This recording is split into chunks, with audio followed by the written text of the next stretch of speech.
السلام علیکم۔ بطخ اور مرغیاں۔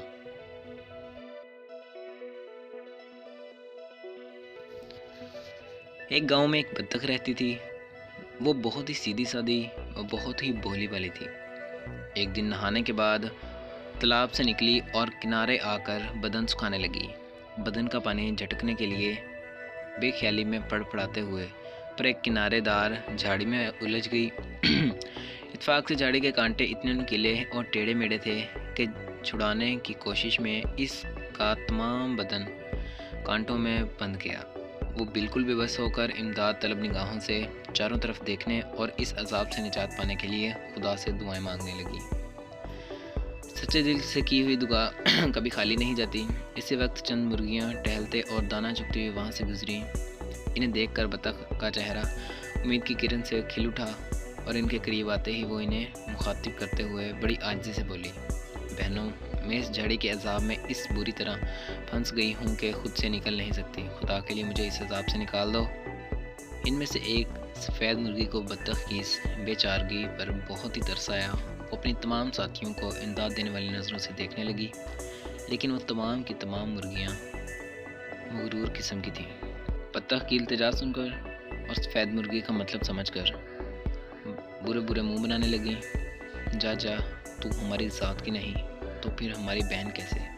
ایک بڑی حقارت سے بولی، ذلیل کہیں کی، خواہ مخواہ ہمیں آواز دے کر ہماری ساری تفریح کا مزہ خراب کر دیا۔ دوسری نے بھی چونچ کو زوردار جھٹکا دیتے ہوئے کہا، کمینی ذات کی، تیرا ہمارا کیا رشتہ؟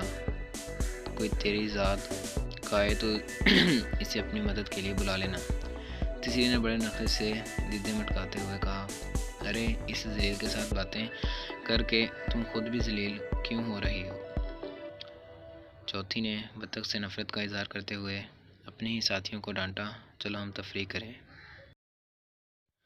مجبور بے بس بطخ کی مدد کرنے کی بجائے سفید مرغی کے علاوہ سب کی سب جلی کٹی باتیں سنا کر آگے بڑھنے لگیں۔ سفید مرغی کو اپنے ساتھیوں کی اس بے رحمی پر بہت غصہ آیا اور وہ سب کو روکتے ہوئے بڑی عاجزی سے بولی، بہنوں، اس کی جان خطرے میں ہے اور اس وقت ہم کئی ہیں، بڑی آسانی سے اس کی جان بچا سکتے ہیں، ہمیں ضرور اس کی مدد کرنی چاہیے۔ کیا تیرا دماغ تو خراب نہیں ہو گیا؟ ایک مرغی غصے سے بولی، ارے یہ نہ اپنی ذات کی نہ برادری کی، اس کی مدد کر کے ہمیں کیا فائدہ ملے گا؟ دوسری نے جھٹ سے کہا، یہ ہماری برادری کی نہیں ہے، ہماری ہی طرح خدا کی مخلوق ہے اور مصیبت کے وقت کسی کی مدد کرنا ہر جاندار کا فرض ہے، اور یقین کرو ہمیں اس نیکی کا بھرپور صلہ بھی ضرور ملے گا۔ سفید مرغی نے منہ توڑ جواب دیا۔ سفید مرغی کی کھری کھری باتوں نے سب کے منہ بند کر دیے اور وہ اپنی جھیپ مٹانے کے لیے ایک دوسرے سے چھیڑ چھاڑ کرتی ہوئی آگے چلی گئیں۔ انہیں جاتا دیکھ کر سفید مرغی کے تن بدن میں آگ لگ گئی۔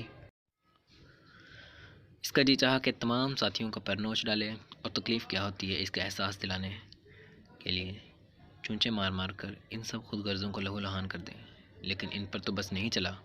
دوڑی دوڑی بطخ کے پاس آئی، کچھ دلاسے دیے اور جلدی جلدی چونچے اور پنجے چلا کر اسے آزاد کرنے کی کوشش کرنے لگی۔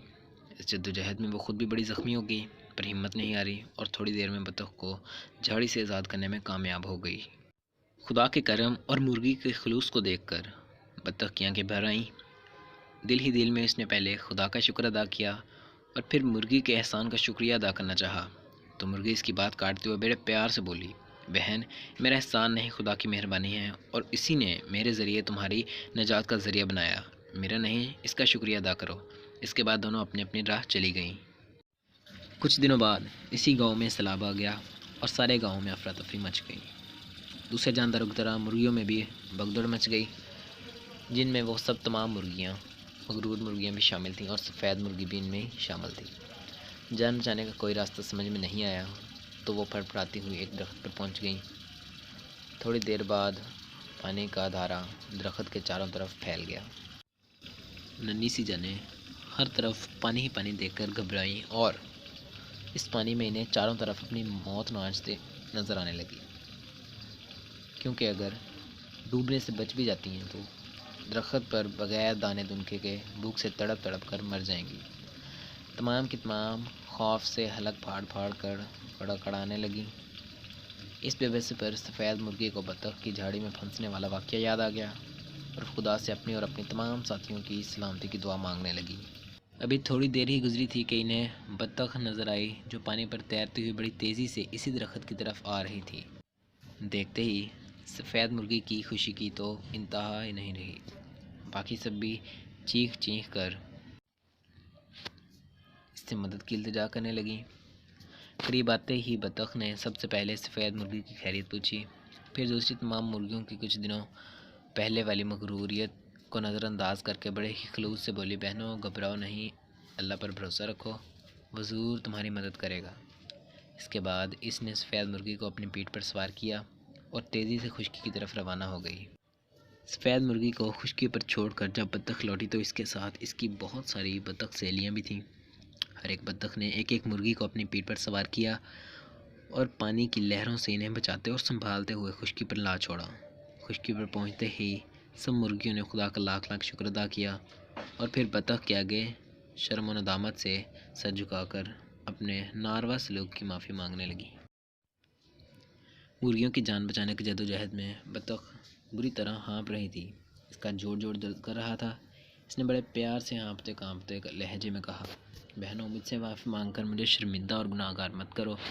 اپنی غلطی کا احساس ہو جانا ہی سب سے بڑی سزا اور معافی ہے۔ بس آئندہ اتنا یاد رکھنا کہ مصیبت کے وقت کسی مجبور و بے بس کے کام آنا سب سے عظیم خدمت و عبادت ہے۔ بچوں ہمیں بھی چاہیے کہ کسی بھی بے بس اور مجبور کی لازمی مدد کریں۔ اس کا اجر ہمیں اللہ تعالیٰ لازمی دیتے ہیں۔ شکریہ۔